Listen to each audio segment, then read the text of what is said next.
Hello and welcome to the Joy Corner. I'm Carol DeChaine, your intuitive spiritual guide for practical matters. And the Joy Corner has been making a little left turn. Well, it's a right turn, I guess, left turn.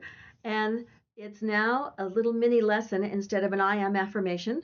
So if you like the I am affirmations and you want more, you can either look back at the old ones or just let me know in the comments if you'd rather you went back to the old way that I was doing it. So next two are going to be about obstacles. The first one, and today, is about recognizing the obstacles to our goals. So, if you sometimes we have things, we know what we want, we're heading in that direction, and something comes up. You may or may not realize it's an obstacle.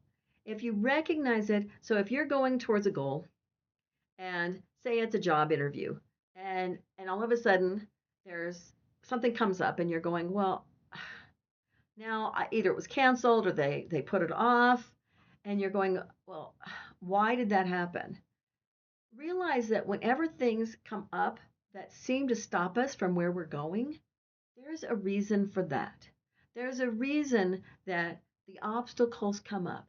It could be a limiting belief in your subconscious mind that's saying, I don't deserve it, I shouldn't have this, I'm not good enough, I'm not attractive enough, I'm all those wonderful things that show up for us.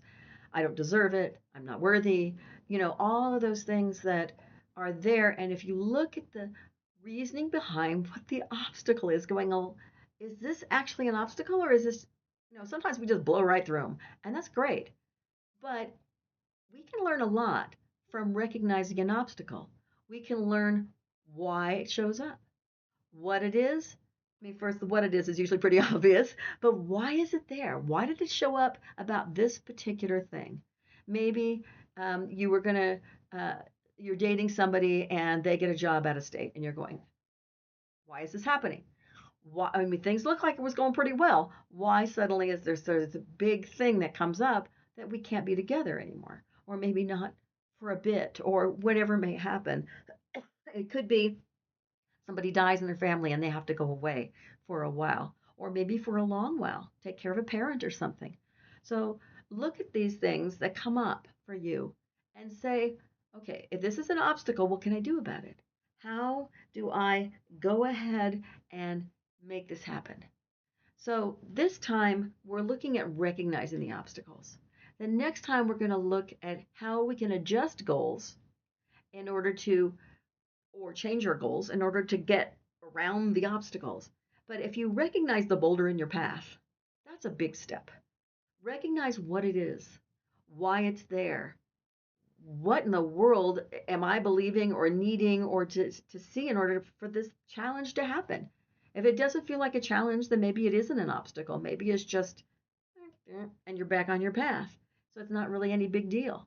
But if you look at something and it's not just a pebble in your path, it's like it's a big boulder, or it's, the path is washed out, so to speak.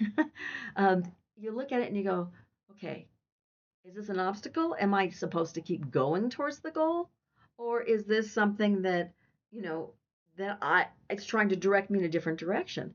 So look at this obstacle, see what it is, why it's there, what part of you, and I believe this, created the obstacle so that you had to look at it. If it's some limiting belief, if it's something about you that you go, I need to adjust the way I'm thinking and feeling about me, or about maybe the goal. Maybe you think the goal's too hard and it can't be achieved, then maybe you need to break it down or something, but that's in the next video. But if you look at it and you go, why is it there? Can I adjust me, my thinking? Can I do an I am affirmation? Can I do a guided visualization? Something to get me through that mindset, so I don't just get frustrated. I don't just get annoyed. I don't just feel like I should give up, or I'm not. So look beneath those things. Look beneath the layers of what the obstacle means to you. And sometimes we don't need to do that because they're too small and we don't care and it's not good enough. It's no time and all those sorts of things. But even if you're driving and you go, okay, what is it? Take some time and think through what's happening with that obstacle, whether it's a tiny obstacle or a huge one. Because sometimes, I mean, most of the time, we can actually learn from these things. Why are they there? What about me created this obstacle? I mean, Yeah, and I mean, if you're going to marry somebody or you're married to somebody and somebody dies, you may not feel like you need to look at that particular way of looking at it, but you can look at this is it's not actually an obstacle when somebody dies, but I mean, you're looking at something that happens in your life and it could be considered an obstacle, it could be considered just what's it's just happened, but there's always a way to learn from whatever it is. Whether you consider it an obstacle, whether you consider it just something that life threw at you, but honestly, for me, it's not that it's our fault about anything like that. It's just that there's lessons you can learn. Lessons of why did this happen? And what is my part of this learning?